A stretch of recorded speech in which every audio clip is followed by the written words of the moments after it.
Tales of Romance.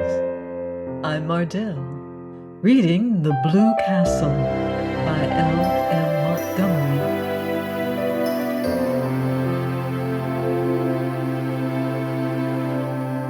Chapter 29. Valancy toiled not, neither did she spin. There was really very little work to do. She cooked their meals on a coal-oil stove, performing all her little domestic rites carefully and exultingly, and they ate out on the veranda that almost overhung the lake. Before them lay Mistawis, like a scene out of some fairy tale of old time, and Barney smiling his twisted, enigmatical smile at her across the table. "What a view old Tom picked out when he built this shack," Barney would say exultantly. Supper was the meal Valancy liked best. The faint laughter of winds was always about them, and the colors of Mistawis imperial and spiritual under the changing clouds were something that cannot be expressed in mere words. Shadows, too, clustering in the pines until a wind shook them out and pursued them over Mistawis. They lay all day along the shores, threaded by ferns and wild blossoms. They stole around the headlands in the glow of the sunset until twilight wove them all into one great web of dusk. The cats, with their wise, innocent little faces, would sit on the veranda railing and eat the tidbits Barney flung them. And how good everything tasted! Valancy, amid all the romance of Mistawis, never forgot that men had stomachs. Barney paid her no end of compliments on her cooking. "After all," he admitted, "there's something to be said for square meals. I've mostly got along by boiling 2 or 3 dozen eggs hard at once, and eating a few when I got hungry, with a slice of bacon once in a while and a jorum of tea." Valancy poured tea out of Barney's little battered old pewter teapot of incredible age. She had not even a set of dishes, only Barney's mismatched chip bits and a dear big pobbly old jug of robin's egg blue. After the meal was over, they would sit there and talk for hours, or sit and say nothing, in all the languages of the world, Barney pulling away at his pipe, Valancy dreaming idly and deliciously, gazing at the far-off hills beyond Mistawis, where the spires of firs came out against the sunset. The moonlight would begin to silver the Mistawis. Bats would begin to swoop darkly against the pale western gold. The little waterfall that came down on the high bank not far away would, by some whim of the wildwood gods, begin to look like a wonderful white woman beckoning through the spicy, fragrant evergreens, and Leander would begin to chuckle diabolically on the mainland shore. How sweet it was to sit there and do nothing in the beautiful silence, with Barney at the other side of the table, smoking. There were plenty of other islands in sight, though none were near enough to be troublesome as neighbors. There was one little group of islets far off to the west, which they called the Fortunate Isles. At sunrise they looked like a cluster of emeralds, at sunset like a cluster of amethysts. They were too small for houses, but the lights on the larger islands would bloom out all over the lake, and bonfires would be lighted on their shores, streaming up into the wood shadows and throwing great blood-red ribbons over the waters. Music would drift to them alluringly from boats here and there, or from the verandas on the big house of the millionaire on the biggest island. "Would you like a house like that, Moonlight?" Barney asked once, waving his hand at it. He had taken to calling her Moonlight, and Valancy loved it.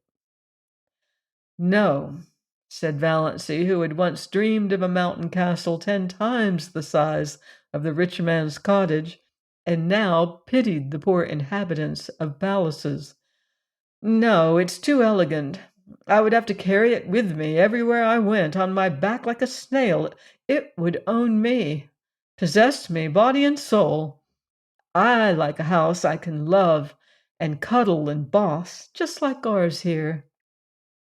I don't envy Hamilton Gossard the finest summer residence in Canada. It is magnificent, but it isn't my blue castle. Away down at the far end of the lake, they got every night a glimpse of a big continental train rushing through a clearing. Valancy liked to watch its lighted windows flash by and wonder who was on it and what hopes and fears it carried. She also amused herself by picturing Barney and herself going to the dances and dinners in the houses on the islands. But she did not want to go in reality.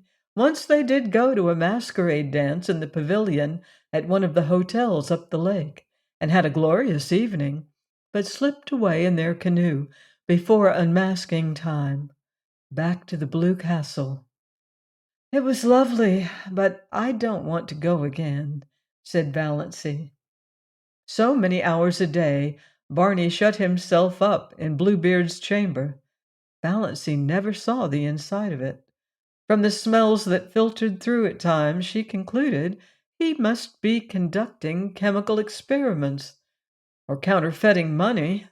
Valancy supposed there must be smelly processes in making counterfeit money, but she did not trouble herself about it. She had no desire to peer into the locked chambers of Barney's house of life.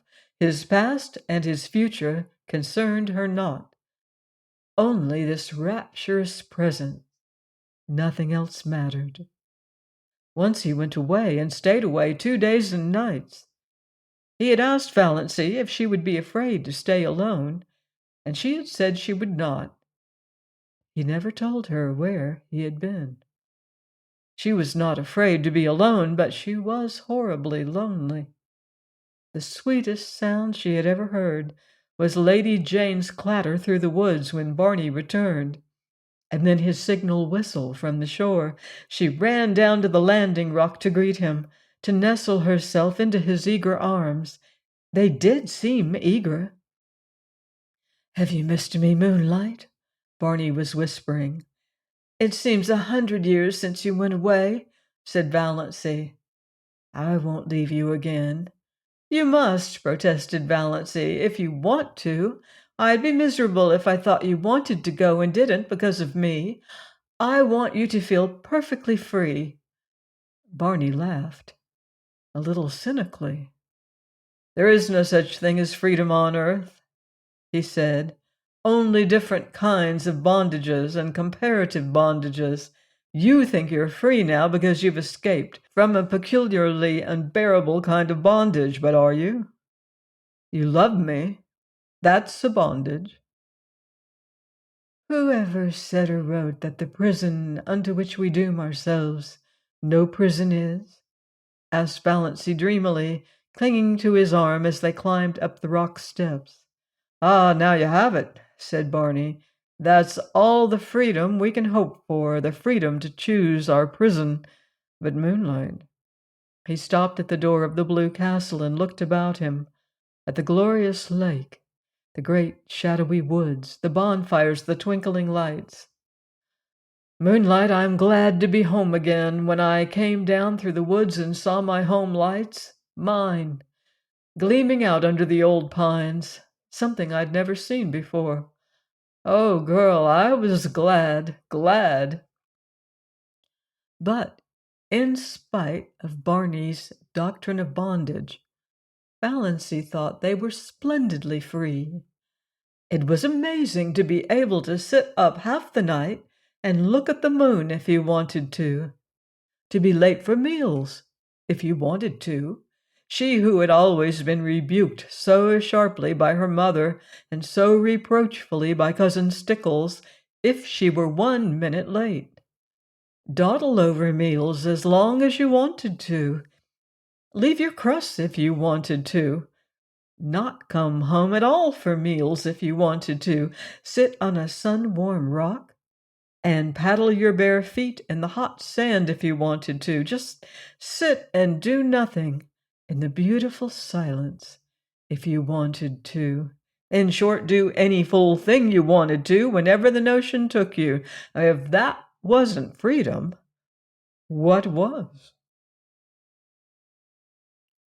Please join me next time for another romantic chapter of The Blue Castle by L.M. Montgomery, here on Love's Tender Flame.